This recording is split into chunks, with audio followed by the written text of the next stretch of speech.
یہی ماننا ہے یہ مان لے وہ ہیں عبدہ ورسولہ۔ الحمدللہ والصلاۃ والسلام علی رسول اللہ۔ شیخ اسجد مرزا پور یو پی سے سوال کرتے ہیں، کیا قرآن کی قسم کھانا جائز ہے؟ پہلے آپ رسول اکرم صلی اللہ علیہ وسلم کی ایک حدیث سن لیجئے۔ رسول اکرم صلی اللہ علیہ وسلم فرماتے ہیں، من کان حالفا فلیحلف باللہ او لیصمت۔ صحیح حدیث ہے۔ اس کا معنی کیا ہے؟ اگر قسم کھانا ضروری ہو تو صرف اللہ کی قسم کھاؤ۔ آپ نے فرمایا لا تحلفوا بآبائکم۔ آج کل ہمارے یہاں جو زیادہ تر چل رہا ہے، باپ کی قسم، ماں کی قسم، بھائی کی قسم، جوانی کی قسم، روزی کی قسم، یہ ساری قسمیں حرام ہیں۔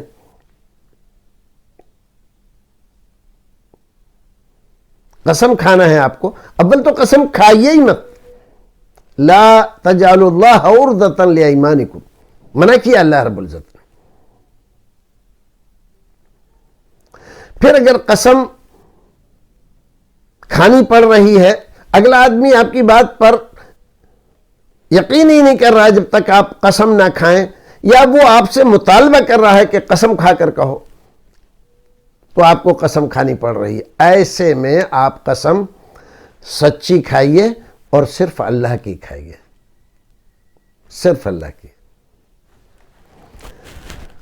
اب سوال تو آپ کا تھا کہ قرآن شریف کی قسم کھانا، تو مسئلے میں تھوڑا سا اختلاف ہے۔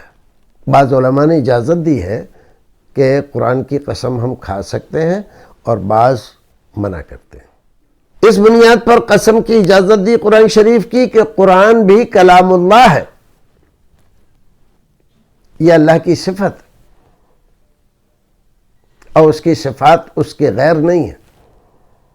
بہرحال ایک لمبی بحث ہے، تو بہتر یہ ہے کہ آپ اول تو قسم کھائیں ہی نہیں، اور قسم اگر کھائیں بھی تو صرف اللہ کی کھائیں، غیر اللہ کی نہیں۔ بعض لوگ زبردستی کرتے ہیں، بچے کے سر پہ ہاتھ رکھ کے قسم کھاؤ، خواجہ پیا کی کھاؤ، صابر پیا کی کھاؤ، یہ سب قسمیں حرام ہیں۔ آپ کے بچے کی بھی، آپ کے ماں، آپ کے باپ، آپ کی جوانی، آپ کی روزی، آپ کے روٹی اور آپ کے بچے اور اولیاء کرام کی، یہ سب قسمیں حرام ہیں۔ حضرت عمر بن الخطاب رضی اللہ تعالیٰ عنہ بیان کرتے ہیں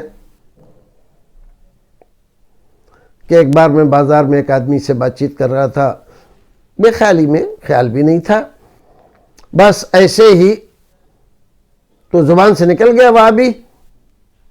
پیچھے سے آواز آئی، ایھا الحالف، اے قسم کھانے والے۔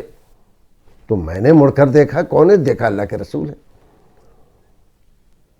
آپ نے فرمایا لا تحلفوا بآبائکم، اپنے ماں باپ کی، باپ دادا کی، خاندان کی اور دوسری چیزوں کی، غیر اللہ کی قسم نہ کھاؤ،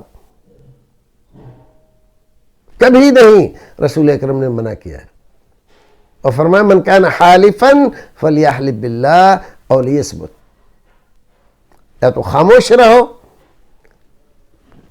ورنہ قسم کھانا ہے تو صرف اللہ کی کھاؤ، غیر اللہ کی نہیں، کسی بھی چیز کی نہیں۔ تو جس چیز میں اختلاف ہو اس سے بھی بچنا چاہیے۔ جب اللہ رب العزت موجود ہے تو ہم ایک ایسی بات جس میں علماء کا اختلاف ہے، خواہ مخواہ اس میں کیوں پڑے؟ اختلاف سے بچنا چاہیے، اختلاف میں پڑنا نہیں چاہیے۔ اللہ رب العزت ہمیں اور آپ کو نیک عمل کرنے کی توفیق عطا فرمائے۔